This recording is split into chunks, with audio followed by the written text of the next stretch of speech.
Welcome back to Switch to Linux. This is another outdoor philosophy, and we're going to continue in our book on the Lucifer Principle. And I got to say, right now, I have no idea what I'm going to talk about.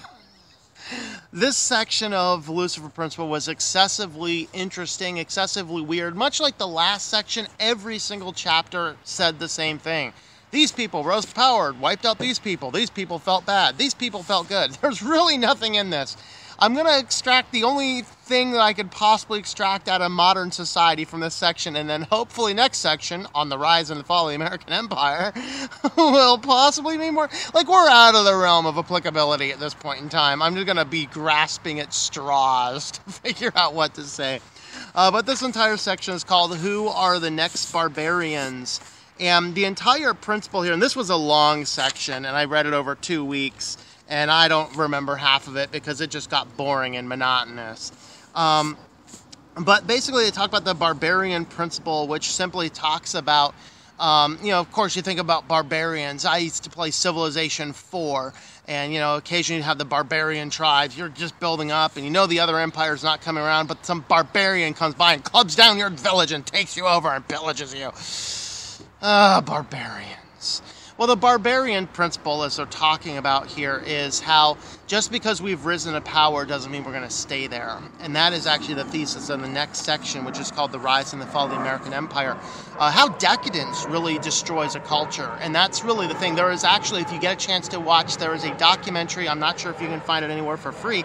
I originally saw it when it was free on Hulu for a few months. It is called Decade of Decadence, The Decline of Western Civilization. Actually, there's 2 versions. I saw the good version, the newer version. The older version of that is available on YouTube in 5 different parts. I think the original one is kind of based on America, and the older one that I saw on YouTube is based on Australia. They have a lot of similar things. I really like the newer one better, but get a chance to watch that documentary. Check it out. It's called Decadence. Was it?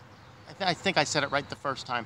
Is Decadence, the Decline of Western Civilization, and I forget who did it. It was an Indian gentleman who did it. It was just one of the best documentaries I've ever seen on the society, and it covered politics, it covered drugs, it covered music. It covered the whole spectrum. It's fairly long, and it's absolutely worth watching. But what he talks about in there a lot is that civilizations rise and fall over time. Of course, you look at the decadence of the Roman Empire, how great it was and how it fell. And that's really what this whole section goes into. We cover sections on the Chaldeans, the Babylonians. Actually, I just read the book of Daniel last night and this morning, and you get a lot of that interplay going on there. The very things that happen in that book of Daniel is what he's talking about here in Lucifer Principle, how the Chaldeans, the Babylonians, the Chaldeans really take over Babylonians and took over, and for a while they were kind of the same, and they would come in, and then you had the Medes and the Persians came in. All of this is talked about in the book of Daniel in the Bible, including the prophecies of Alexander the Great coming on. Well, that's entirely what this section is about, and we're not going to go in those directions here. But it's just about the Barbarian Principle, is that a civilization would raise, and civilizations raise against civilizations, but they often don't think about the little barbarians on the side. And we have to be wary of that. So let's go ahead and extract this. We can be so focused on one thing, one company, one other thing, and another company will come up and upset the world. For better or for worse, this is what Brave Browser is trying to do. They are an upsetting company. They're trying to upset the ad world, which is a good, lofty goal. It needs to be done. The current way we're pushing internet ads is a bad thing. Well, what's happening is Facebook and Google and all the big internet ad companies are fighting for a piece of the pie. This is the ancient civilization, and here comes Brave Browser going, we have a completely different idea, and nobody sees it coming. And that's how they may very well win out in the end. Maybe. I don't know. It depends on if the other guys team up, realize what they're doing, and squash it. That's a different question. But that's the entire Barbarian Principle as a whole, is you get all the establishments working together, attempting to fight one another for a piece of the pie, and somebody nobody expects comes in. That's called an upset industry. And there's numerous of them out there, the upset industries. But that's what the Barbarian Principle is talking about, is that there are different different things. And of course, the next section is, are there killer cultures? You know, and in reality, there are a lot of cultures focused a whole lot on more war. There's a lot of cultures focused a little bit less on war. You know, last summer I read the Through Gates of Splendor, which is about the conversion of the Auca Indians, and those cultures, that particular tribe, that particular culture, they were a very warring culture. If you went near their territory, they'd just kill you as soon as look at you. There's other cultures that are a lot more friendly in what they're doing. And so they address this issue of killer cultures. That doesn't have a ton to do with relation to this particular channel here. And then, of course, they just kind of dive into South Africa, or South America and Africa, the constant warring and feuding going on in those cultures. And then we get this interesting little piece in the middle. This is kind of a take-home message maybe for families, the importance of hugging. There's a section in this, the chapter in this section called The Importance of Hugging, which is a fascinating thing, because what they do on the importance of hugging here is that they talk about the issue of physical affection. And in reality, if you have a baby and the baby is never touched, the baby generally, it doesn't survive. There's the famous story of Helen Keller, who, of course, had really no means of communicate. She could feel, but she couldn't talk, she couldn't hear, and she couldn't see. She's missing 3 of those 5 sensory perceptions. And so people, not knowing what to do with her, put her in a cage. And she lived out her early life in a cage and was as crazy and wild as a wild animal. But one nurse saw the potential and just started petting her through the cage. And that is what it took to bring Helen Keller out. And she eventually learned how to communicate with this world, and is considered one of the greatest stories of overcoming. If you're not familiar with Helen Keller's story, look it up. It's quite fascinating. But the importance of hugging talks about some cultures had no physical affection for their children and other cultures did. Turns out that the cultures have physical affection for their children actually turned out being a whole lot better for societies as a whole than those that decided not to do that, who pushed the kids away. And in societies where the kids are nurtured up until, you know, right before adolescence, right before puberty, and then they're cast off into a male society where there's no physical affection, those cultures tend to be more violent. And it begs to question, is that where our culture is getting more violence from? More and more people, we don't have time to hug our children. Maybe we should learn to hug our children more, and we might decrease the incidence of violence going on. And so that entire section there is that, again, not as much relation to this particular channel, but like I said, this is getting difficult. Puzzle of complacency. This is dealing with some of the issues with those old empires, specifically talking about Roman Empire, Constantine. People who are complacent, they're not looking to move forward, are generally the ones who are going to be overtaken. This is why it's important in your personal life, in your company's life, that you want to move ahead with a direction. This is a good applicable thing. Always have a direction, always have a goal, and always be working towards that, because if you're not, complacency will set in, and when complacency sets in, laziness sets in, and that's when the attack comes from a place you don't expect. And so that is certainly what we need to consider there. And then I think this is the last, or no, there's a few more yet in here. So there are so many chapters in this thing. It was so disjointed and mostly the same. So the next section is called Poverty with Prestige is Better Than Affluent Disgrace. Talking a lot about honor in this case. If I remember this one, they were talking about a guy who he was a war hero, war leader, but then when the war was over, he had nowhere to go, and so he goes out and retires. And in that retirement, there was nothing else to do, and so he just aged out really quick and kind of went crazy. And that's kind of part of it, that poverty with prestige is better than affluent disgrace, meaning that it's better to be poor and have a good name than it is to be wealthy and be disgraced. Of course, our culture is starting to do an end to that.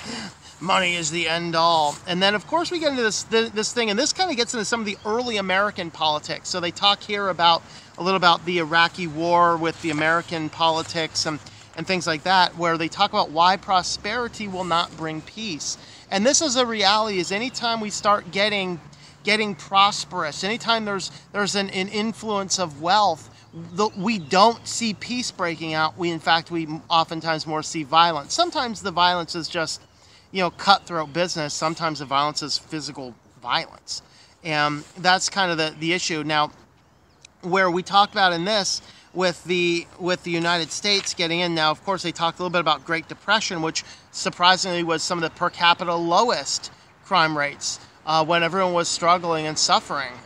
When you're struggling and suffering, it's difficult. But when you have a wealth of resources to defend, you are a whole lot more violent in protecting that from yourself or eliminating potential threats. And this is kind of one of those things that they talk about. Oh, this is just getting hard. Like I said, this just got over and over. These guys take out these guys take out these guys. It kind of became fairly disjointed at the end. We did kind of have a little 1984 moment where the last chapter in this section is called The Secret Meaning of Freedom, Peace, and Justice. Kind of like in 1984, war is peace, and et cetera, et cetera.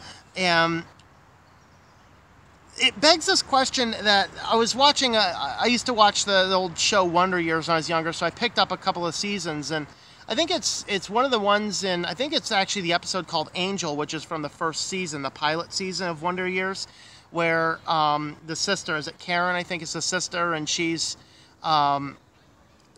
seeing this guy named Lewis, and of course this is a fascinating show if you've never watched it, because it was kind of like in that time when sitcoms were becoming popular, but this was more like a drama.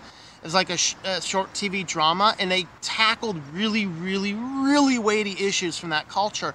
And in this case here, there's this discussion with Kevin's father. Of course, Kevin is the central character. And in this episode, Kevin's father, who's this, he's your standard American of those days, go USA and all this. And he's having this discussion with Lewis, who's Karen's boyfriend. Lewis is this college kid. And, he's talking about, he's one of the anti-Vietnam War guys. This is set in the time of the Vietnam War. They got Vietnam War stuff playing on the TV during most of it. The neighbor was killed in Vietnam. And so he comes in and he's there and gets in this kind of argument with the father, who just believes that everything we're doing over there is just this really, really good thing. And Lewis says, see, I got my draft notice. He says, I can either go to Canada, or I can go to jail, or I can go get shot full of holes like your neighbor did.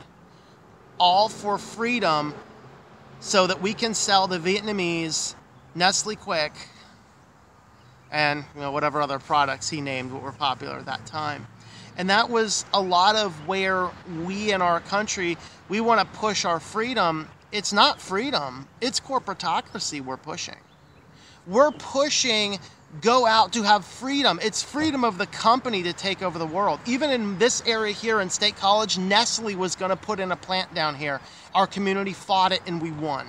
Praise the Lord. Because every community Nestle has come in to bottle water, they have destroyed the ecosystem, they've destroyed the culture, they've destroyed the jobs, they've destroyed the environment, they've destroyed everything. They'll pack up, leave, and leave a wake of destruction in its path.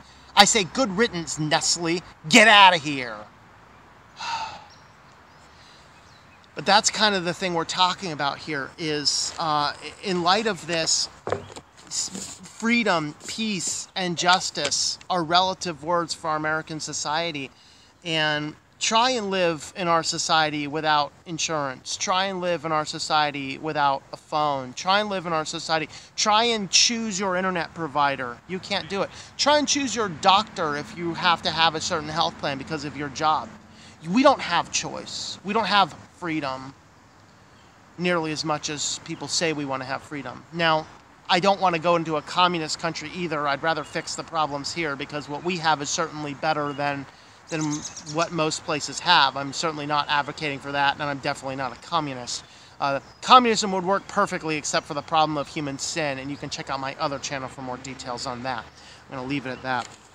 But the ultimate final point here is they talk about the secret meaning of freedom, peace, and justice, and it's what you would expect. And actually, last summer I did a video called America is Doomed. If you haven't watched that video, go watch that. It's a fascinating video. Again, it's more geared towards, we have some issues, we have some problems, we have some challenges that we need to overcome in our country. I'm not a revolutionary. I'm not an anarchist. I love the peace we have in this country. I love the fact I can get in my car and I can drive down the street and not worry if I'm going to run into a bomb on the side of the road. We have great things in this country. The problem is that over the last couple of decades, as the companies have grabbed such a firm grasp here, that they have the ultimate power in this country, not us as people. And that's the thing we need to change. We need politicians that will realize that and will take the power back, put the power back into the people, and have politics devoid of corporate influence. That's really what we need. I'm not sure I see that going, and that's why it's a scary thing to see the direction America's going, because we cannot take this much longer, America. We can't do it. We can't do it at all. And it's sad, because I love this country, and we need to come back and fix those issues. So I think that's kind of where I'm going to wrap this up here. Next week is the rise and the fall of the American Empire. Hopefully I can finish that section in a week. But anyway, thanks for watching. You can pick up a shirt like this one, or my other t-shirts and designs, coffee cups, things like that, at shop.switchtolinux.com. That will redirect you over to Spreadshirt.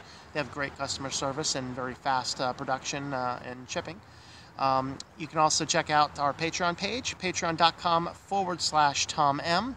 And there are some other ways to help support the channel. You can check out switchtolinux.com/support for information on that. So, thanks for watching, and I hope that you enjoy switching to Linux.